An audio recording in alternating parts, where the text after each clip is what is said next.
This is looking at ionic compounds continued. We're going to look at how to take the name of an ionic compound and figure out what the formula is. Now, we looked at it the other way, where I gave you the formula and you have to give me the name, and that is much simpler, but you still have to be able to go from the name to the formula. So I'm going to show you how to do that. Here I have calcium bromide. The first thing that you need to do is look at your periodic table and find both of these elements. You have calcium, which is Ca, and bromine. Don't try to find bromide on the periodic table, you won't. It's bromine. Bromine is Br. Now, after you do that, you also need to figure out, okay, how many valence electrons did each one have? So calcium has 2 valence electrons, and bromine is a halogen, so it has 7 valence electrons. Now I'm going to show you like this with the Lewis dot structures for now, but then for the next example, I'm going to skip this step and show you how you can skip this step as well. But I want you to kind of get a good idea of what is happening here. So we have calcium and we have bromine. Now keep in mind that calcium here wants to get rid of these 2 electrons, and bromine wants 1 of them because it has 7 valence electrons already. It really wants 8. So let's say bromine is going to steal 1 of calcium's electrons. Well, that's great. Now bromine is very happy, and that makes bromine a -1 charge because now it added an electron. But calcium still has this single electron now that it still wants to get rid of. So the thing that it's going to do at this point is find another bromine atom. So here's another bromine, which also has 7 valence electrons and also wants 1 of calcium's valence electrons. So it's going to steal the other one that it has. So here you go.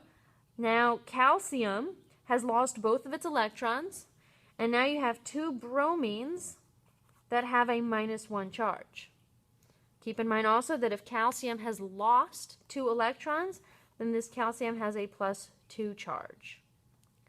Now let's look at this very carefully. It took 1 calcium and 2 bromines for everybody to kind of be happy with their valence electrons.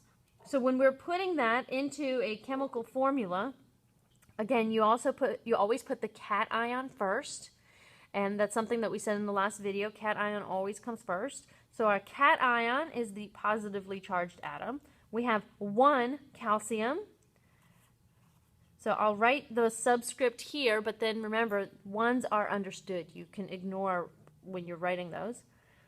And it took 2 bromines, so we would write Br2. That subscript there means that you have 2 bromines for every 1 calcium, and that can also be written CaBr2. And when you see calcium bromide, you need to be able to figure out, okay, it's CaBr2. I'm going to show you over here how you could do that without doing the Lewis dot structures. If you look at calcium and you know that it has a +2 charge based on where it is on the periodic table, based on the fact that it has 2 electrons and it would really like to get rid of them. And looking at bromine, which is a halogen, and we know that halogens would really like to gain 1 electron, so it'll have a -1 charge. There's something called the criss-cross method, in which you take this number here, the one that is in calcium's exponent, or its charge, and you use that to determine how many bromines you'll need. And then you take the number for bromine to determine how many calciums you will need. So you're really just switching those numbers. So calcium, you're going to need 1 calcium for every 2 bromines. So that's exactly what we got over here, but rather than doing the Lewis dot structure and really convincing ourselves of it, we can just do this crisscross method where we are taking the charges for each and switching the numbers to determine how many of each atom you're going to need. And again, this shows that for every 1 calcium ion, remember that calcium ion has a +2 charge. For every one calcium ion, you need 2 bromine ions.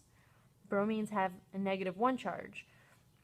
To have a completely neutral compound. Okay, so the total charge on bromine here is -2 because you have 2 -1 charged bromine atoms or ions, and then you only have the 1 +2 charged calcium. So all of that cancels out. Let's look at another one just as an example. We've got sodium, which is Na, and chlorine, which is Cl. Now, I hope that you've recognized this as table salt, because it is sodium chloride, that is table salt. Ask your parents if they can pass over the sodium chloride tonight, and let me know how many funny looks you get at the dinner table. I always did that with my parents. But let's take a look at this. You've got sodium, and looking at the periodic table, sodium is in group 1, meaning it will make a +1 charge because it only has that 1 valence electron. But again, I'm going to skip this whole Lewis dot structure step. Knowing that it only has 1 valence electron, I can say, well, it will lose that valence electron and end up with a +1 charge. Chlorine, having 7 valence electrons, I know that it wants an extra valence electron, an extra electron from another atom. So it will end up with a -1 charge. And again, we're looking at these numbers here, and we're switching them. So the fact that you have a +1 charge here on the sodium and a -1 charge here on the chlorine, to have a neutral compound, you just need 1 of each of these. So remember, the 1 is understood. So sodium 1, chlorine 1, you will end up with sodium chloride. So I recommend trying the criss-cross method, and I'll even label this video the criss-cross method so you can refer back to it anytime that you need.